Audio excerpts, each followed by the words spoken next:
சட்டப்பேரவை தேர்தலை நோக்கி தமிழக அரசியல் களம் நகர்ந்து கொண்டிருக்கும் நிலையில் திமுக கூட்டணி, அதிமுக கூட்டணி, நாம் தமிழர் கட்சி மற்றும் தமிழக வெற்றிக் கழகம் என 4 முனை போட்டி நிலவி வருகிறது.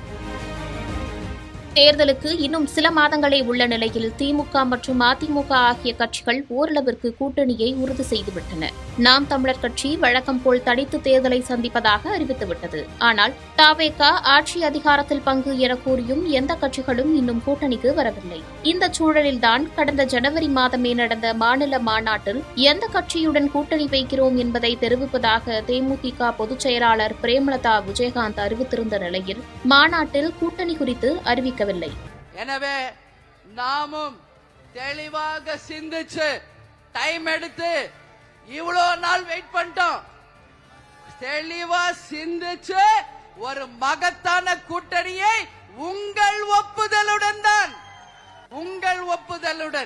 எங்க மாவட்ட செயலாளர்கள், நிர்வாகிகள் அத்தனை பேர் ஒப்புதலுடன் தான் நாம் அறிவிப்போம். ஆனா நாம் யாருடன் கூட்டணி வைக்கிறோமோ அவங்க தான் ஆட்சி அமைப்பாங்க. அவங்க தான் நிச்சயம் நம்மளுடைய கூட்டணியில இருப்பவங்க தான் ஆட்சி அமைப்பாங்க. அது மட்டும் புரிஞ்சுக்க. அதனால கொஞ்ச நாள் வெயிட் பண்ணுவோம். தை பிறந்தால் வழி பிறக்கும். அதனால நல்ல வழி நம்ம கேப்டன் நமக்கு காமிப்பார். முன்னதாக 2024ஆம் ஆண்டு நாடாளுமன்ற தேர்தலில் அதிமுக கூட்டணிக்கு ஆதரவாக தேமுதிக இருந்த நிலையில் 2026ஆம் ஆண்டு சட்டமன்ற தேர்தலிலும் இந்த கூட்டணி தொடரும் என எதிர்பார்க்கப்பட்டது.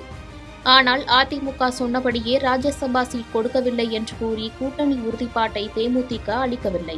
தேசிய ஜனநாயக கூட்டணி சார்பாக பிரதமர் மோடி தலைமையில் மதுராந்தகத்தில் நடைபெற்ற பொதுக்கூட்டத்திலும் தேமுதிக பங்கேற்கவில்லை.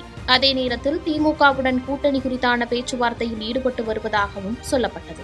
இப்படி இருக்க 2026 சட்டப்பேரவை தேர்தலுக்கு திமுகவுடனான கூட்டணியில் இடம்பெற்றுள்ளது தேமுதிக. சென்னை அண்ணா அறிவாலயத்தில் திமுக தலைவரும் முதல்வருமான மு.க.ஸ்டாலினை தேமுதிக பொதுச் செயலாளர் பிரேமலதா மற்றும் பொருளாளர் சுதீஷ் ஆகியோர் இன்று சந்தித்து இதனை உறுதிப்படுத்தினர். அறிவாலயம் வந்த பிரேமலதாவை திமுகவின் முக்கிய நிர்வாகிகள் வரவேற்றனர். மேலும் கூட்டணிக்குள் தேமுதிகவை வரவேற்று முதல்வர் ஸ்டாலின் பதிவிட்டுள்ளார்.